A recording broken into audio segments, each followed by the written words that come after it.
اعوذ باللہ من الشیطان الرجیم بسم اللہ الرحمن الرحیم۔ بخاری شریف جلد اول کتاب الاذان یعنی اذان کے مسائل کے بیان میں، اس بیان میں کہ اذان کیوں کر شروع ہوئی۔ ترجمہ اور اللہ تعالیٰ کے اس ارشاد کی وضاحت۔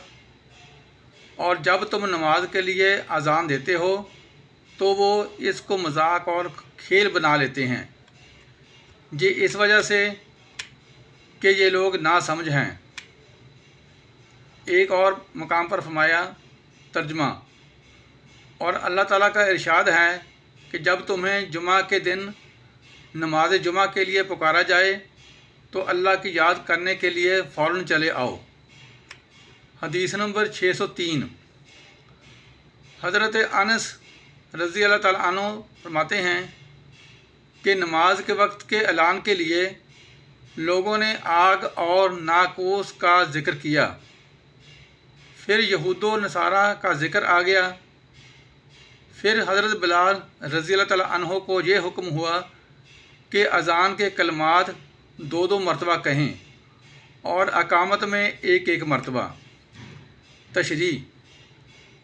امیر المحدثین حضرت امام بخاری رحمۃ اللہ علیہ نے کتاب الاذان قائم فرما کر باب بدء الاذان کو قرآن پاک کی 2 آیات مقدسہ سے شروع فرمایا، جس کا مقصد یہ ہے کہ اذان کی فضیلت قرآن شریف سے ثابت ہے، اور اس طرف بھی اشارہ ہے کہ اذان کی ابتدا مدینہ میں ہوئی، کیونکہ یہ دونوں صورتیں جن کی آیات نقل کی گئی ہیں یعنی سورہ مائدہ اور سورہ جمعہ یہ مدینہ میں نازل ہوئی ہیں۔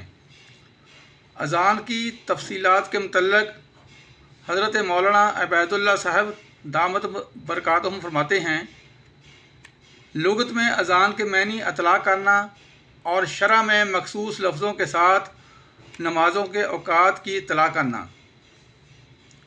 ہجرت کے بعد مدینہ منورہ میں تعمیر مسجد نبوی کے بعد سوچا گیا کہ مسلمانوں کو نماز کے لیے وقت مقررہ پر کس طرح اطلاع کی جائے۔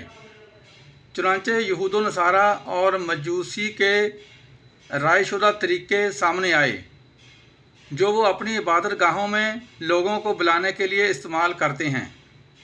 اسلام میں ان چیزوں کو ناپسند کیا گیا کہ عبادت الہی کے بلانے کے لیے گھنٹے یا ناقوس کا استعمال کیا جائے یا اس کی اطلاع کے لیے آگ روشن کر دی جائے۔ یہ مسئلہ درپیش ہی تھا کہ ایک صحابی عبداللہ بن زید انصاری خزرجی رضی اللہ تعالیٰ عنہ نے خواب میں دیکھا کہ ایک شخص ان کو نماز کے وقتوں کی اطلاع کے لیے مروجہ یعنی آج اذان رائج ہے، اذان کے الفاظ سکھا رہا ہے۔ وہ صبح اس خواب کو حضرت صلی اللہ تعالیٰ علیہ وسلم کی خدمت میں پیش کرنے آئے تو دیکھا کہ حضرت عمر بن خطاب رضی اللہ تعالیٰ عنہ بھی دوڑے چلے آ رہے ہیں، اور آپ بھی حلفیہ بیان دیتے ہیں کہ خواب میں ان کو بھی ہو بہو انہی کلمات کی تلقین کی گئی ہے۔